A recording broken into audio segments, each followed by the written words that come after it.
สาวนุ่มดิสาวนุ่มเอาขึ้นมือเลยนะไผ่โดดเขาเบิ่งเจ็บโอ้ย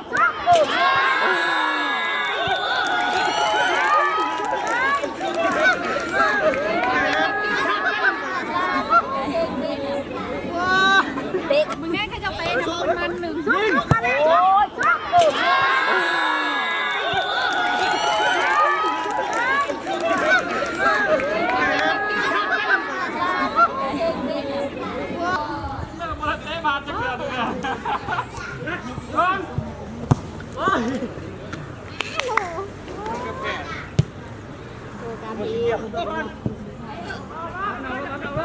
ยิบลืบเลยแล้วเขาไม่ได้ดื้อ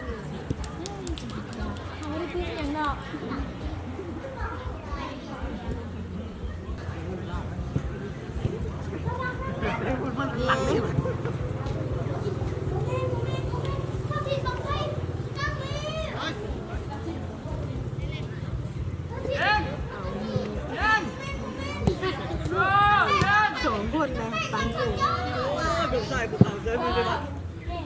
ว่ามาเร็วเอาตามบนไหนบ้างล่ะขึ้นจนไปขึ้นไปสี่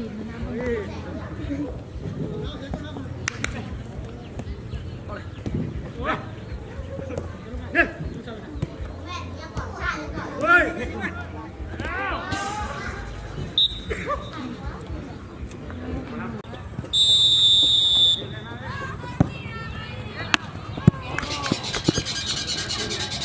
ตามต่อเลยก็ไม่เอาเลย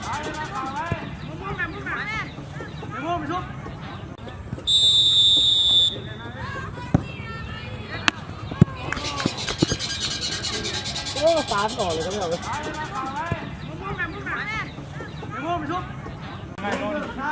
ยิ้มแม่ครับสาวถ่ายรูปอ่ะอัดได้ไหมงานบ่อ่าวเด้ผ่านมาอีกทีนึงนี่มือนี้แจ้เขาลูกหนึ่งถอยล้างพันลึก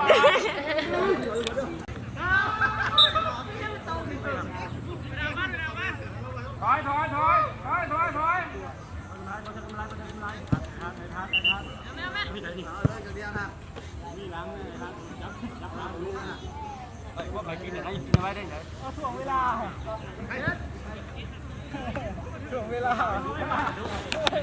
เด็ดสองคนเจ้านะอะไรเนี่ยเตียงนะเด็ดลงกับคนกันเลยนะเวลาเนี่ยเอาไป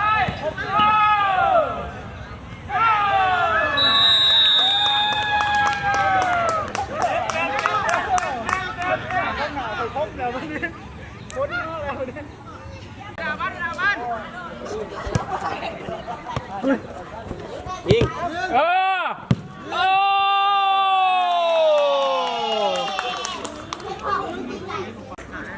ครับยิงเลย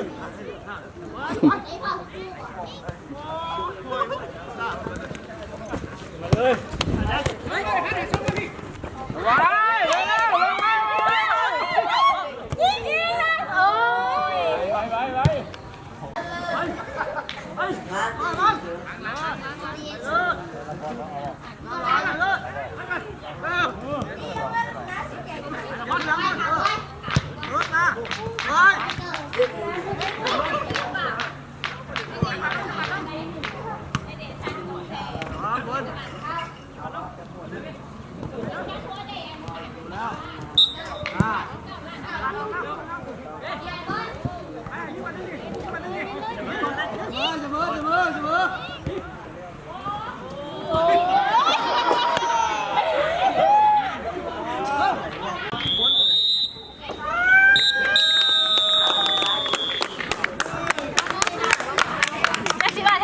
ใจชนะ